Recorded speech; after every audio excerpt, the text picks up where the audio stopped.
bom dia. São 5 horas e 59 minutos. O programa A Notícia de Frente começa agora. Um bom dia para você. Fique aqui conosco porque temos muitas notícias hoje, hein? O programa tá, olha, explodindo aqui de informações que você precisa saber. Bom dia, professor Haroldo Arruda. Bom dia, Luciana Gavilha. Bom dia, jornalista Kleber Lima. Bom dia a você que nos acompanha todos os dias aqui no A Notícia de Frente. Bom dia, Kleber Lima. Bom dia, Luciana Gavilha. Eu ia falar Luciana Arruda. Por quê? E Haroldo Gavilha. Isso é um trocadilho aí? Trocadilho. Bom dia a você que nos honra diariamente com a sua audiência nesta terça-feira. Isso é uma pequena confusão, né, Kleber? Me chamam de Kleber Leite o tempo todo. Kleber Leite. E eu sou corintiano, né? Aliás, como é que foi o jogo ontem, professor? Eu não O assisti. senhor ficou sabendo? Daqui a pouquinho, eu trago todas as informações, tá bom? Mas É que eu não lembro, se alguém tiver em casa Tá aí bom. e puder me lembrar, como é que terminou o jogo ontem, Cuiabá e Corinthians? Você que é corintiano nem sabe do resultado, né? Muita coisa, Quando é muita, assim, muita tarefa, muito né? trabalho. Né? Quando assim tá Imagina. jogando só a isca. Não sei se Olha lá. teremos tempo para falar de futebol hoje aqui Eu no acho que programa. não. Eu não sei, eu acho que também não temos, viu? Tem muita coisa mais importante. São Paulino, São Paulino. Ai, São Paulino não fala de futebol nos próximos 5 anos. ô, maldade. Não é isso, Coité? Olha, gente, o telefone do WhatsApp tá aí para você comentar. Se quiser falar de futebol, também pode falar, viu? Olha só, então participe conosco, as nossas redes sociais também aí, pode mandar aquele recado, conversar com a gente, adoramos, viu? Receber as suas sugestões e também as suas avaliações. Bom, vamos agora então dar aquela olhadinha no trânsito, vamos ver como está, né, a Avenida do CPA, Avenida Miguel Sutil e as principais vias nessa terça-feira linda que começa agora. Vamos então, a gente tem imagens aí da Avenida do CPA. O movimento está bastante tranquilo e a gente percebe ali, né, um céu um pouquinho mais escuro. Será que já é o anúncio de que o frio vai chegar mesmo em Cuiabá? É isso? Parece que sim, né? Agora a gente não sabe se realmente será severo, como alguns sites têm apontado, inclusive Gente, sites americanos, ou não, né? Mas existe até uma mobilização por parte da prefeitura, chamando os secretários aí para poder fazer uma campanha de solidariedade. É isso aí, né? daqui a pouquinho a gente fala sobre isso, viu, professor? E eu errei aqui, viu? Tava falando que era a Avenida do CPA, nada disso, é a Avenida Miguel Sutil. Já que o Kleber ia trocar os nossos sobrenomes aqui, tô trocando também o nome da avenida, sem problema nenhum, né, Kleber? Contagiou aqui, viu? Agora esse céu tá lindo, né? Maravilhoso. Tá lindo. Olha essa outra imagem, agora sim, a Avenida do CPA. O trânsito começa a tomar um pouquinho de corpo aí, mas o dia parece que tá meio cinzento, né? Tá, ó, é o friozinho chegando, viu, professor? Se prepara, toma banho hoje já fica avisado, hein? Avenida do Moinho, olha aí esse trecho aí tão importante, né, para Cuiabá. E precisa, a gente sempre pede aqui, né? Precisa de um visagismo ali, ou seja, de uma obra completamente finalizada, né, Kleber Lima? Não dá para continuar desse jeito, né? Meu pai, visagismo, paisagismo. Na minha época era paisagismo. O que mudou? Não, paisagismo a gente fala só em relação à vegetação e visagismo é toda uma questão que harmoniza como um todo. O paisagismo, você precisar colocar algum elemento a mais, exatamente, aí fica visagismo, né? Enfim, qualquer um dos dois seria muito bem-vindo ali no espaço. É uma combinação entre né? harmonia e estética. Só não pode ter tabagismo nesses lugares, né? Tô fora de tabagismo, hein? Viaduto do Despraiado, quase sem movimento aí, com muita tranquilidade. O condutor segue por esse trecho. Mais uma passeadinha aí por Cuiabá, outro trecho aí da Avenida Miguel Sutil, lá da Ponte Nova, quase sem movimento nenhum.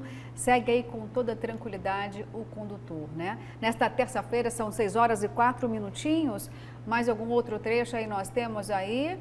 Dante Martins de Oliveira, cidade fantasma ali agora, hein? Nada e ninguém. Olha lá, apareceu uma caminhonete pelo menos ali. Muito tranquilo o trânsito em todos os trechos de Cuiabá. Vamos embora então, gente? Vamos... Bora. Olha só, gente, daqui a pouquinho a gente vai falar do futebol. Vou ser um pouco boazinha aqui com o Kleber, que ele tá louco aqui para dar o resultado, e que ninguém sabe, né, como foi esse jogo. Mas enfim, vamos mudar de assunto agora, que não vamos falar de futebol nesse momento não, porque vamos ao vivo com o repórter Oliveira Júnior, que vai dizer pra gente, viu, de um gol, mas um gol contra Cuiabá. Em relação ao VLT, tem multa milionária, Oliveira Júnior? Explica pra gente. O consórcio VLT Cuiabá foi multado. Qual é o valor dessa multa? Já temos aí imagens do repórter Oliveira Júnior para falar sobre essa penalidade sofrida pelo consórcio VLT Cuiabá. Bom dia, Oliveira. Bom dia para você, para sua equipe. Tenham todos uma terça-feira muito produtiva, viu?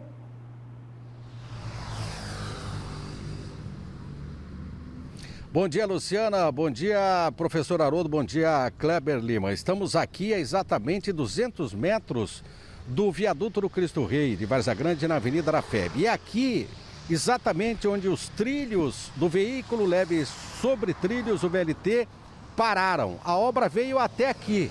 Daqui para frente, mais aproximadamente 800 metros, 1 quilômetro até a ponte Júlio Miller, que une Cuiabá a Várzea Grande. Obra que deveria ter sido entregue para a Copa de 2014, ficou só no papel devido à roubalheira e o consórcio VLT foi multado em 96 milhões por causar prejuízos aos cofres do Estado. O governo do Estado multou neste valor as empresas que compõem o consórcio VLT Cuiabá por fraude à licitação, pagamento de propina e outras irregularidades na execução da obra do VLT. O grupo é formado pelas construtoras CR Almeida S.A., Engenharia de Obras, CAF Brasil Indústria e Comércio, Santa Bárbara Construções, Magna Engenharia e Astep Engenharia. A multa administrativa foi aplicada pela Controladoria Geral do Estado e a Secretaria de Estado de Infraestrutura e Logística, a Cinfra. De acordo com o governo, o montante foi calculado com base na soma do faturamento bruto sem os tributos das 6 empresas que compõem o consórcio no ano anterior ao da instauração do processo, ou seja, em 2016, conforme determina a lei anticorrupção. E vale a pena lembrar, né, gente, que o responsável por tudo isso, pela interrupção da obra, pela roubalheira, foi condenado e agora está livre, sem tornozeleira, morando inclusive em outro estado, não está nem um pouquinho preocupado, né? Que é o ex-governador Silval Barbosa. E aqui, as obras paralisadas, uma cicatriz no coração de Várzea Grande. Infelizmente, esta é a situação. Sobre o faturamento bruto de 641 milhões, foi aplicada uma alíquota de 15%, considerando as agravantes e atenuantes previstas no decreto estadual de 2016. Além da multa, a decisão determina que o consórcio deve ressarcir o governo do estado a totalidade dos prejuízos financeiros causados por estas irregularidades. Aliás, essa notícia não é nova, né? Nós tivemos há algum tempo atrás esta informação de que o governo estava acionando o consórcio, essas construtoras, para devolver o dinheiro. Agora fica difícil crer que isso aconteça, né? Se o próprio governador responsável por esta responsabilidade devolveu só 70 milhões e está solto, vocês aí da mesa acreditam que estas construtoras vão devolver esse valor aos cofres do Estado e a obra, infelizmente, parada? E vale lembrar, de repente, aquela pessoa que não mora aqui em Cuiabá, que está assistindo o programa, ou em outro estado, através das redes sociais, que todos os vagões do VLT foram comprados antecipadamente, estão estacionados no terminal que fica atrás do aeroporto. O governo gasta milhões por mês para manter esses vagões, enquanto isso a obra nessa situação paralisada. A pergunta é, vamos fazer um bolão aí na mesa, vocês acreditam que o governo vai ser ressarcido? Eu sinceramente não. Olha, Oliveira, obrigada, viu, pelas informações e pela sinceridade, né? A incredulidade de quem já viu muito aqui nesse estado e também nesse país, Oliveira. A gente compartilha com você, né, a sua incredulidade. Mas olha, eu vou responder aqui, vocês então, também, Oliveira, viu, você já vai Kleber? dispensar ele ou não? Oh, não, se você quer fazer alguma pergunta, aproveite que ele ainda está com o sinal Oliveira, lá. se você me ouve, como é que ficou o placar ontem, Cuiabá e Corinthians? Sim. 2-1, lógico, né? Você como corintiano, melhor do que ninguém está sabendo. 2-1 bom. para o Corinthians em cima do Cuiabá. Abriu 2-0 e depois o Cuiabá fez um gol, né? Normal, placar normal. Normal. Gratidão é normal, né? Isso que eu queria saber. Grato, viu, Oliveira? Tá satisfeito, Kleber? Então, a informação é sempre bom, né? E você não sabia, né? E você não sabia, né, Kleber? Sabia, ontem foi muito corrido. Entendi, tá bom. E na verdade eu achei que ainda seria o jogo para frente, que eu estava até... Aí eu falei, com permissão agora da lei de ir aos estádios, eu ia tentar fazer toda aquela ginástica para ver se eu conseguia levar meus filhos, né, para ver. Tá certo. Aí Bom, já foi. já foi. Já foi. Agora, voltando a falar, né, desse gol contra o estado de Mato Grosso, a região metropolitana, um VLT, essa multa aí milionária, né, superior a 96 milhões de reais. E eu acredito o seguinte, gente, se o Poder Judiciário exercer de fato o papel dele, aí sim, eu acredito que a devolução desse dinheiro possa acontecer, mas não depende da gente, né? Depende aí também futuramente do Poder Judiciário. E como o Oliveira bem lembrou aqui, um dos pais do VLT, né, o ex-governador Silval Barbosa, que está livre, leve e solto, nós falamos sobre isso ontem, um escândalo, uma delação monstruosa que entregou inúmeros parlamentares e empresas e até agora a gente não viu nenhum resultado prático dessa delação. E coloca em xeque até mesmo, né, esse instrumento jurídico que em alguns países surtiram resultados maravilhosos, como a Itália, por exemplo, e no Brasil, não. A impressão que dá é que a impunidade impera até mais por conta desse instrumento, de uma condenação que Silval recebeu e ficou apenas aí pouquinho tempo enjaulado, depois teve a liberdade, né, mesmo que cerceada, e agora não, pode ir para onde quiser, como bem desejar. E nós temos a herança aí maldita em relação aos trilhos do VLT, que até hoje, né, é uma grande cicatriz por Várzea Grande e Cuiabá. Luciana, à luz do que a Justiça decidiu com relação ao ex-governador Silval Barbosa, considerando que ele é réu confesso nessa história toda, né? Assumiu realmente aquilo que fez, inúmeros crimes, né? Um desvio bilionário, uma devolução negociada de 70 milhões de reais, da forma com que o judiciário, da forma com que a justiça tratou esse caso e colocou, sobretudo, em liberdade, em absoluta liberdade, o ex-governador Silval Barbosa. Isso, uma decisão como essa apaga ou diminui muito a esperança de que realmente uma empresa como essa, que fez parte do consórcio, ou este consórcio, né, possa devolver algum dinheiro ao governo do estado de Mato Grosso. O Brasil é assim, o Brasil ele é anacrônico, né? Ele reforça, de certa forma, né, algo que não deveria acontecer. A impunidade é muito grande em nosso país, o que realmente nos leva a desacreditar muito, principalmente num poder como esse, né? Que deveria dar exemplo, sobretudo, de que realmente as pessoas que cometem atos ilícitos, né, fora da linha da moralidade, da eticidade, aquilo que seja aceitável pela sociedade, realmente sejam punidos. Mas o que a gente encontra não é isso. O que a gente encontra é uma justiça para ricos e outra justiça para pobres, né? Onde os pobres vão para a cadeia, caducam lá dentro muitas vezes por falta de tempo, inclusive de debruçarem sobre os seus processos, né? Vencem, prescrevem os processos, pagam a pena e continuam presos.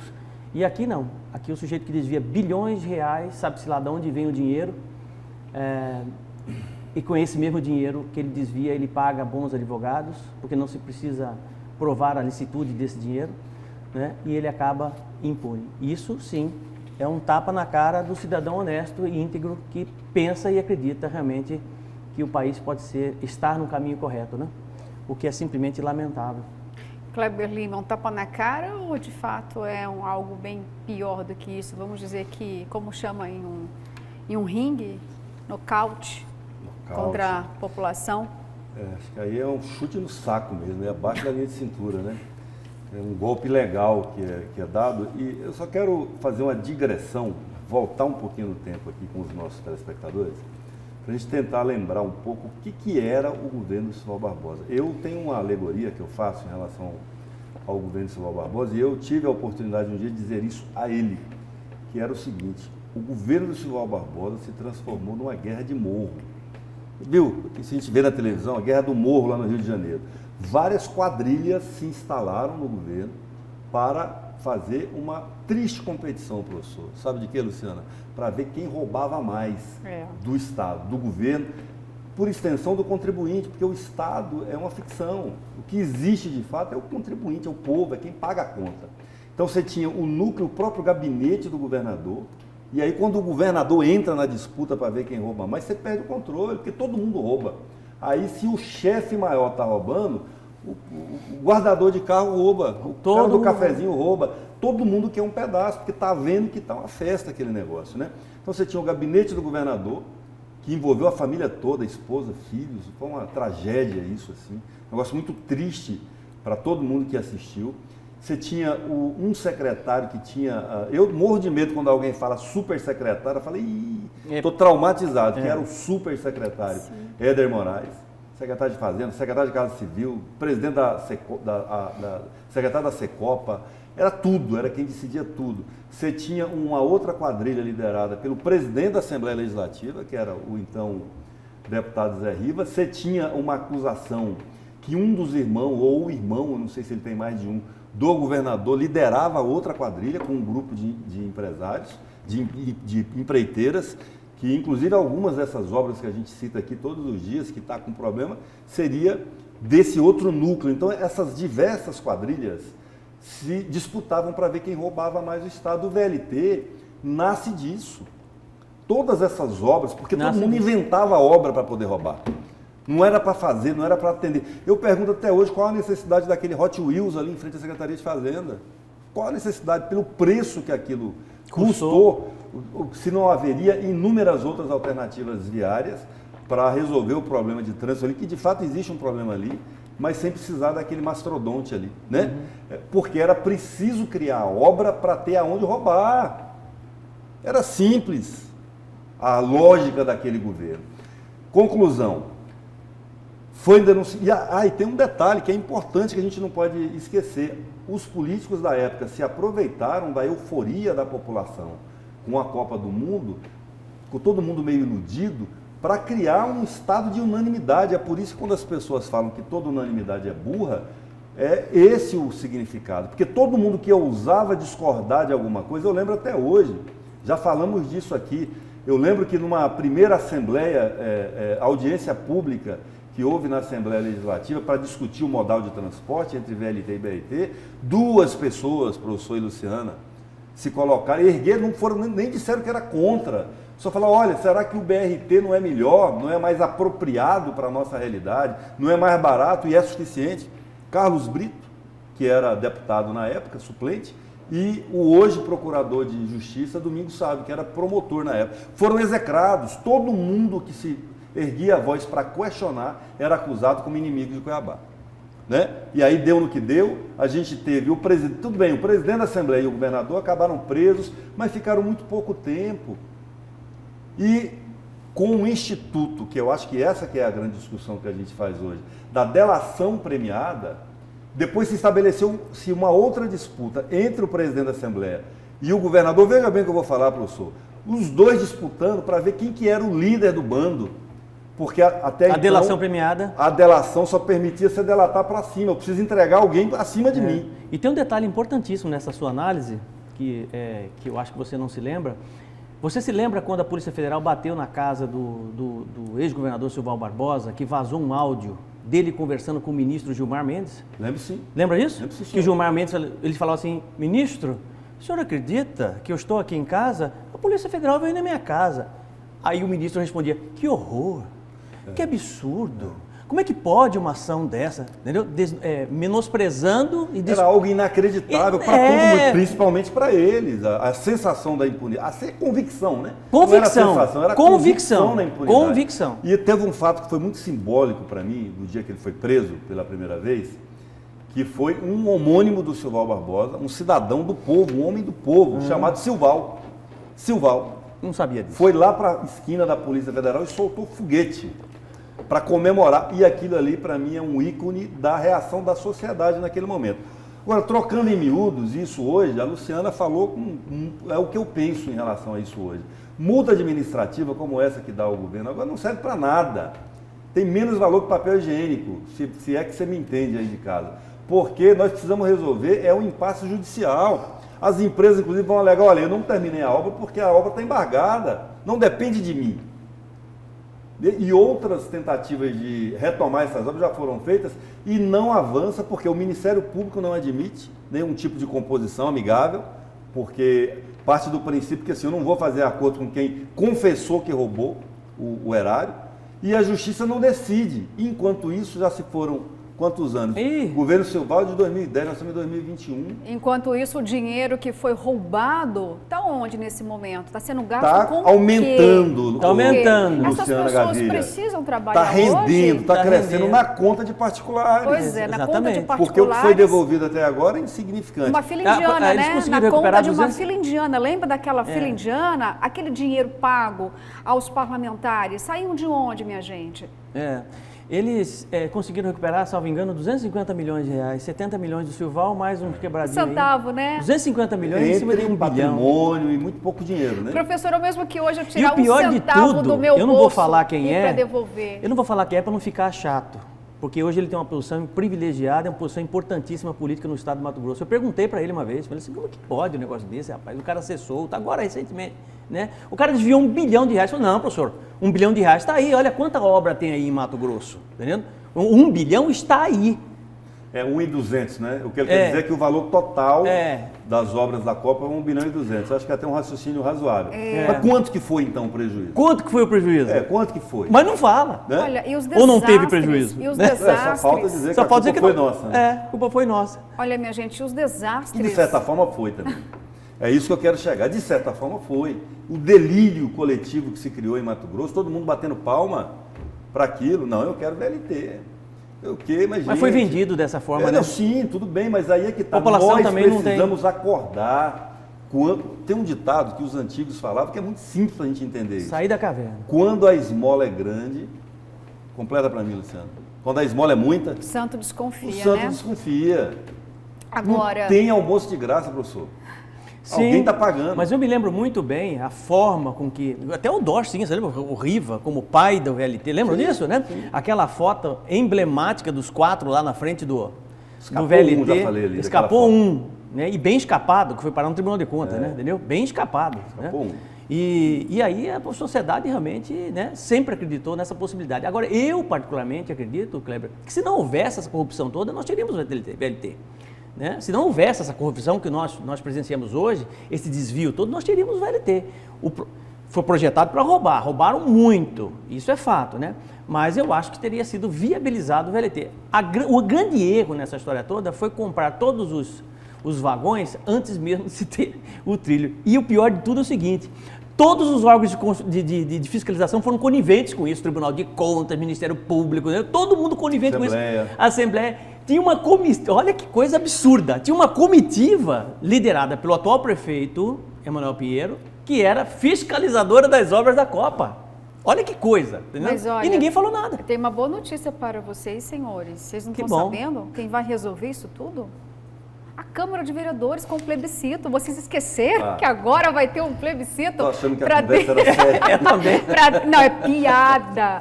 Aí, quanto dói ainda parlamentares se aproveitarem dessa tragédia para tentar ganhar espaço, palco político e depois vir aqui a público, né? E dizer que, olha, né, fizemos um bom trabalho, conseguimos finalizar essa obra que todo mundo queria. E como você disse, Kleber, você também, professor, tecnicamente estaria errado. Lá no passado, pouquinhos brigaram pelo BRT. Por quê? Porque Cuiabá não tem uma mobilidade urbana moderna.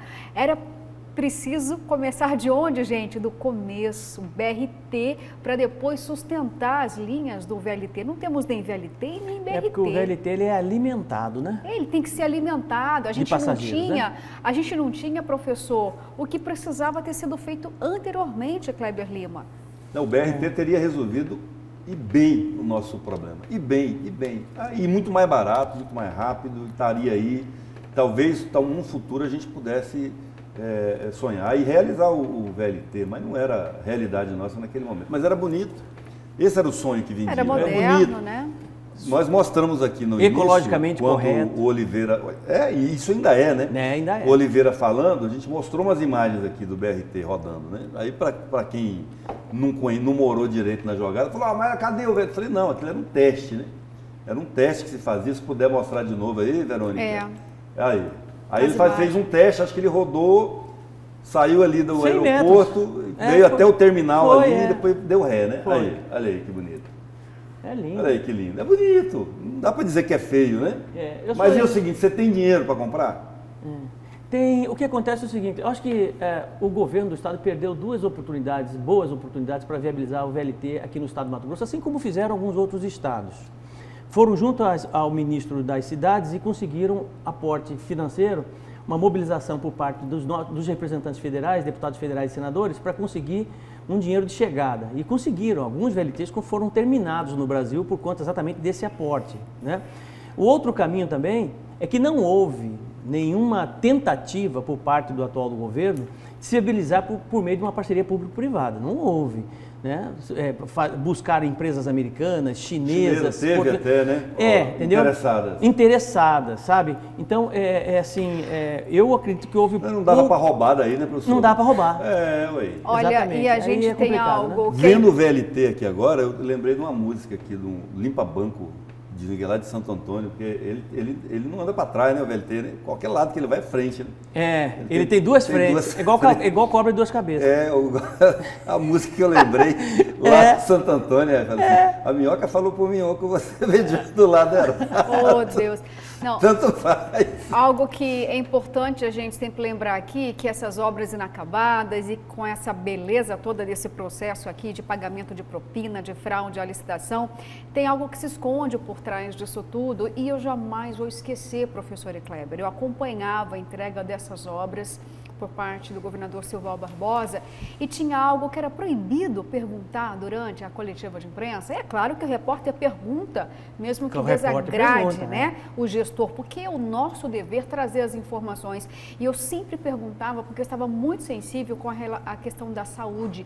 Muitas pessoas, à época das construções Kleber Lima, morreram na fila de espera por cirurgias, morreram porque não tinham medicamentos. E eu perguntei um dia para o governador, então o governador Silval Barbosa, eu trouxe números, eu levei números para ele, uma coletiva de imprensa. Eu fui escorraçada, Kleber Lima, da coletiva de imprensa, porque o governador olhou bem para mim, colocou o dedo na minha cara e falou, eu não estou aqui para falar da saúde. O que ele disse naquele momento? Era a mim, enquanto profissional, que ele estaria afrontando? Não, porque naquele momento ele disse isso, sabe para quem? Para quem estava lá morrendo, para quem precisava de medicamento, para quem precisava de uma cirurgia, e é isso que o parlamentar, o político, o gestor hoje precisa entender. Quando existe uma cobrança efetiva, não é para responder o anseio do profissional que está cobrando, é em nome de toda a sociedade, do menos favorecido, daquele professor que nem sempre tem vez e tem voz e que pode custar, sabe o quê? A vida dele, a vida de um familiar, de um filho.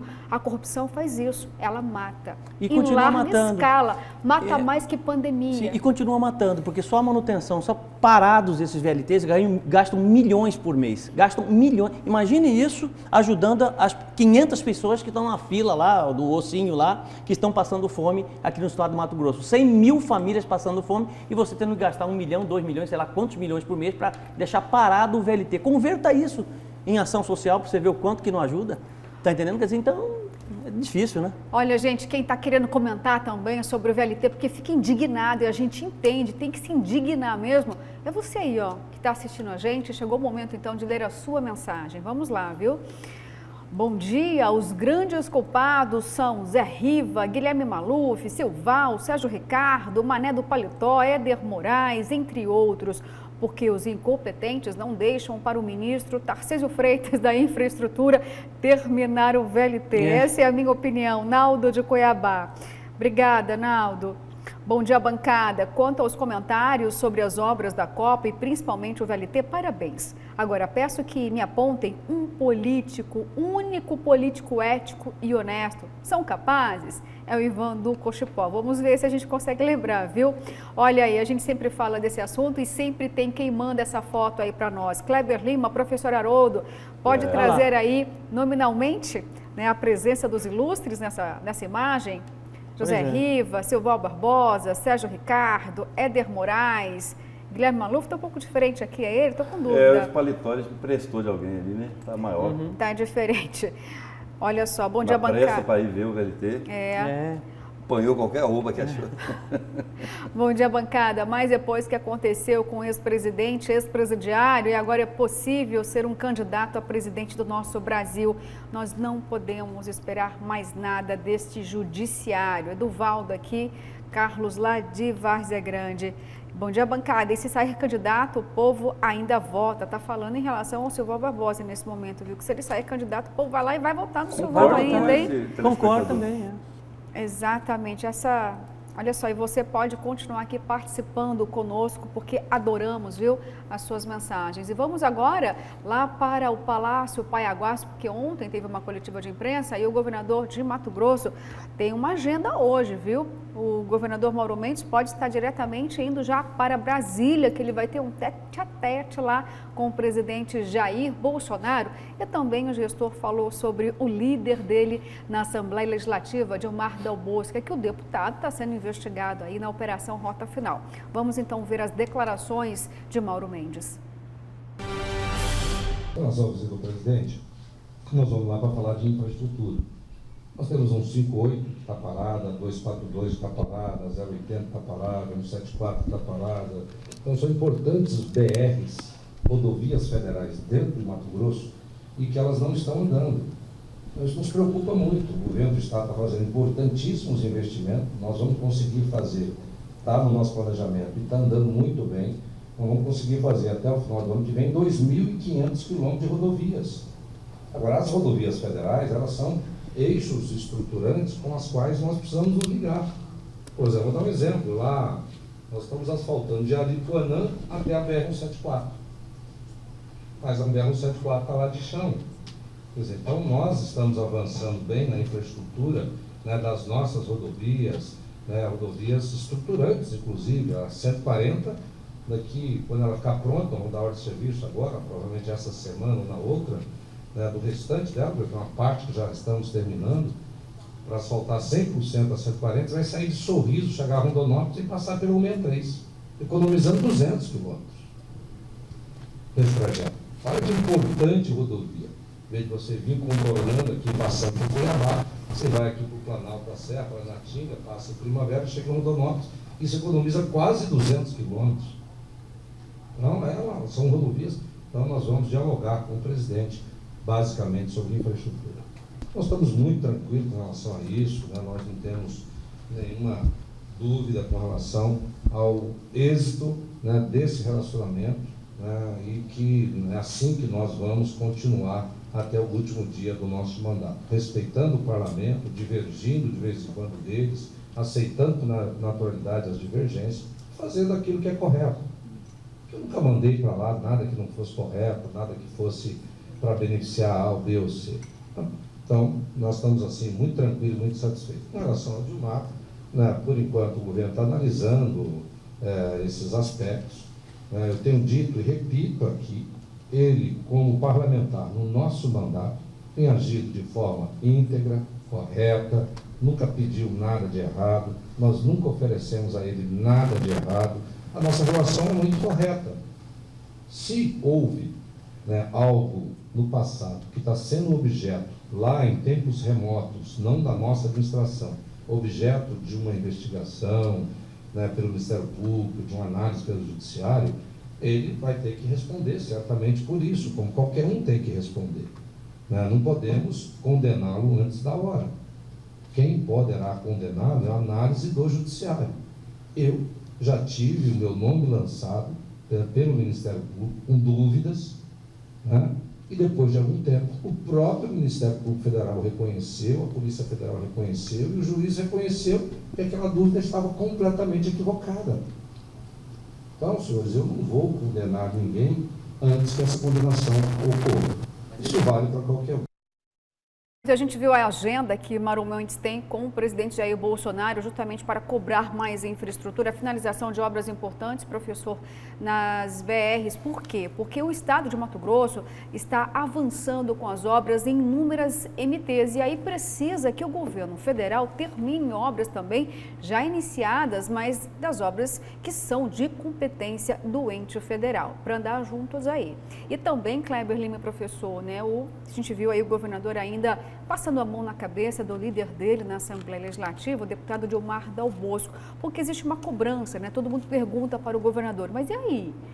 Não vai deixar de ser o seu líder, o Gilmar, por conta desse escândalo? Tem uma operação acontecendo, uma investigação correndo, tem indícios fortíssimos aí de envolvimento do deputado e, por enquanto, permanece Gilmar Dal Bosco como líder do governador lá na Assembleia Legislativa. Olha, a gente está no assunto, né? Não tem como, por uma questão de coerência, depois de tudo que a gente falou em relação à corrupção à vida no governo de Silval Barbosa, fazer ouvidos de mercador, ouvidos moucos, e ignorar essa situação do Gilmar. Não se trata de pré-julgar, mas ele foi denunciado pelo Ministério Público, é diferente. Não é mais um ouvir dizer, um disse-me-disse. Eu quero acreditar que o Ministério Público, antes de oferecer uma denúncia contra alguém, que ele investigou minimamente a situação e que ele levantou alguma evidência. É evidente que tem inúmeros casos de pessoas que foram denunciadas e depois foram inocentadas, né? Não estou dizendo que, até porque o papel do Ministério Público é denunciar, é acusar. Ele não é o julgador, quem julga é a Justiça.